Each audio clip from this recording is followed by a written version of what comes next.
Welcome back to Fox 12 Now. Thanks for joining us. I'm Greg Nibbler, and we are here every weekday. We start at 1 o'clock, we go all the way through the afternoon, and we cover a wide range of topics here on this show, including really fun ones like the one we're going to talk about now. And we've got a couple of comedians who are going to join us. You're probably seeing them behind me right now. There, you now see them in front of you, who are here to talk about a show called Fetching and so much more. We've got Allie J. Ward. We've got Andie Main here, and hello to both of you. Thank you for being. Hi, how's it going? Number one. Oh, it's good. I'm in a conference room at my office doing Nice. this recording. Nice. In a secret location. Yeah. In a secret location. And full disclosure, Andie and I have known each other for a very long time, so just to let everybody know on that part of it too. And Allie's actually been on the show before as well. Yeah. So good to see both of you. All right, I want to get into talking about the show, but before we do that, I want to make sure we, introduce you two to everybody in case they don't know. Andie, do you want to start first and just let us know, a little bit about yourself? Yeah. My name's Andie Main, and I grew up in Portland. I did comedy in Portland for the first 8 years of my comedy career, and then I had a nervous breakdown, and I went across the country. And I lived abroad from Portland for about 6 years. And then I came back, and now I never want to leave Portland again. There we go. That sums it all up. That sums the entire, that's it. That's it right there. So nothing more to know. Nothing more that you need to know right now. Yeah, exactly. Allie, could you tell us a little bit about yourself too? Yeah, hi, Allie J. Ward, also a comedian, born and raised in Portland, have never felt the need to leave. So I've been here my whole life. All right, so no escaping nervous breakdown there, but still, regardless. All right, Yeah. Good to know. Okay, I want to tell you both, I have heard, and I was talking to you off air about this, but just for everybody who's watching, I've heard a lot about this show. Portland and Oregon, the Northwest, we love dogs here. And this concept of what this show is fantastic. Andie, could you tell us, how this came together, and really, for anybody who doesn't know, what it is that you're going to be doing? Sure. So Fetching is the show where we're doing auditions May 30th at Migration Brewing on Gleason. And what we're looking for is 20 people who are single-ish, however you define that. If you're available to date, that's what we're looking for. We're looking for people who are emotionally available. We're looking for people who have nice, sweet, friendly doggies. And we are asking these people to put their trust of their dating life into their dogs and let their dogs find their match. And how we're doing this is we're taking these 20 people to my friend's farm out in Hillsboro. He has a bucolic meadow. We're all going to release the dogs at the same time.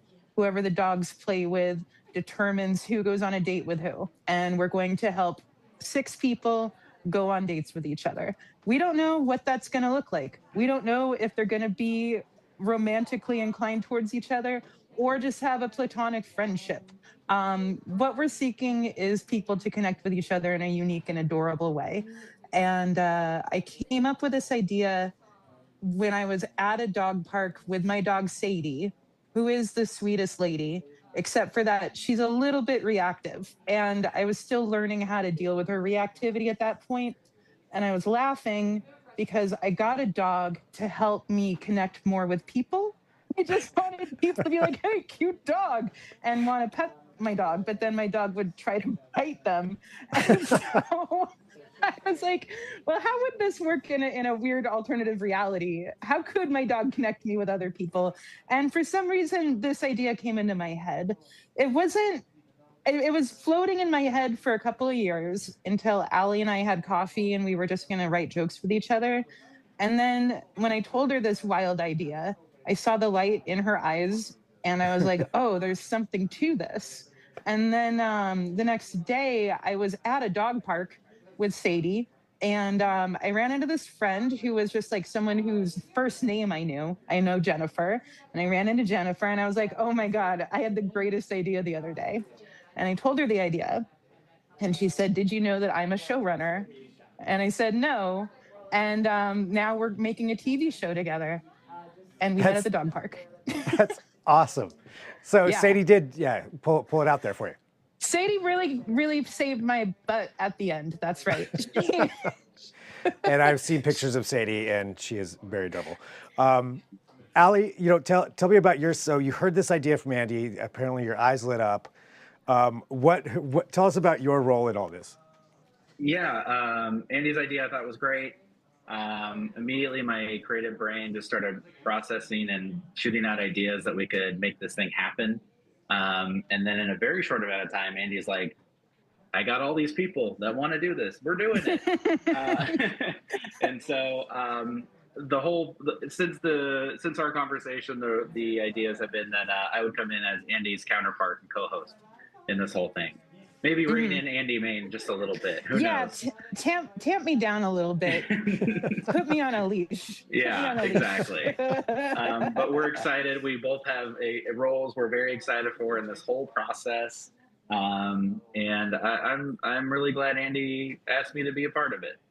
I think Allie still had shell shock from how fast this went from just a random pitch at a coffee shop into a full-blown production, because it's been about 2 months, I would say. Wow. Yeah. And and now everyone, there's so much pressure on us, and we haven't even created anything technically yet. We've just been having a lot of meetings, so many meetings. I mean, that's awesome, though. That shows, though, how good of an idea this is. That it is being rushed along that quick. And so I'm thinking about this, and I was reading, some of it as well. It sounds like there's a makeover portion of this. Yeah, we're going to have, after the daters are selected, there's going to be a little bit of a Queer Eye option where I have a hairdresser, Erica Lowell. She works in the Pearl District. She reached out to me, and she's going to help with the aesthetics. And our other comedian friends in the community, who are referred to as the Pack, are going to give help to our daters as far as confidence and wardrobe goes. And they'll just help them get hyped up for the date. And we have 15 of the sweetest comedians in Portland that are going to help us out with that. Amazing. Okay. So we're looking for a kind-hearted, sweet-natured sort of reality show, not like an America's Next Top Model. You're not going to tear somebody down after. We're not going to shave anyone's heads for fashion. But okay, that's good. So everybody who's entering know that. Unless you want to shave your head, that's your own business. But for the dog portion, so how are you going to match that up? Is it going to be like small dogs with small dogs, or are you just going to throw all the dogs together in a field and see what happens? We're going to throw them all in a field and just see what happens, Greg. Greg, do you think Andie has a real plan there for that? This is why I'm not the showrunner. It's just, no. But the idea is our dogs are. Andie and I are going to be keeping a close eye on these dogs, and we're gonna catch the connections, and then when we do, we're gonna find their owners and make them go on a date. Yep, we're gonna force them to interact with each other in a peaceful way. There we go, and shave their heads if they want to. So I mean, I love this idea though. So you'll have how many contestants was it total? 20 potential daters, 6 daters. Daters. I don't know if we should call it contestants, because I don't know if they're winning anything. That's true. That's true. Daters, 20 potential daters, 6 that will date. And for everybody out there who wants to, because you're holding auditions, and I know we have it on there for May 30th, but tell us what people should know if they're coming in for auditions. Email me at fetchingtheshow@gmail. I'll say that again, fetchingtheshow@gmail. And I'll put you on our list of names, and we're going to reach out to everybody with their time slots. We're doing it at Migration Brewing because they have an amazing patio and a nice menu. So you'll be well taken care of while you're waiting to interview with us. And we're just going to get to know you. We're going to take a photo of you. You might sign some waivers. We might invite some vendors to come in and make it a real event. That's in the works. So step 1 of this wild plan is May 30th. And then be ready to go on a date real quick. This is happening so fast, it's crazy. Everything moves very fast. So definitely know that. Well, that's awesome. Anything else you want to let people know about with it? Yeah, actually, we desperately need someone to help us with sound. So if you're an audio engineer and you know how to mic people for sound for a shoot that involves 20 dogs and me and Allie and a few other cast members, please get in touch with me. Email fetching the show. We will pay you, but it's going to take a while. But yeah, that's the last piece. My showrunner, Jennifer, described this process as we are building the plane while we are flying it. And I've never flown a plane or built one, but that's what we're doing, baby. I love it. I love it. I mean, what better way to do it than this? Just Yeah. crash right into it and make it happen. Like, time is not guaranteed. We have to do this now before something happens. That's true. That's true. And this is a good thing. So yeah, it needs to happen. Well, that is awesome. I mean, seriously, congrats to both of you. It's such an awesome idea. I can't wait to follow along with this. Thank you. Yeah. And just see how this. Maybe, Greg, do you want to be on the show? You have a really cute dog. I do, but here's the thing: other dogs don't like my dog, so I don't know if that would be a good idea or not. But Bowie is he's very nice, but other dogs, they run away from him. So maybe because he's too cute. That's it. That's it. It's not because he runs up in their face and is overbearing.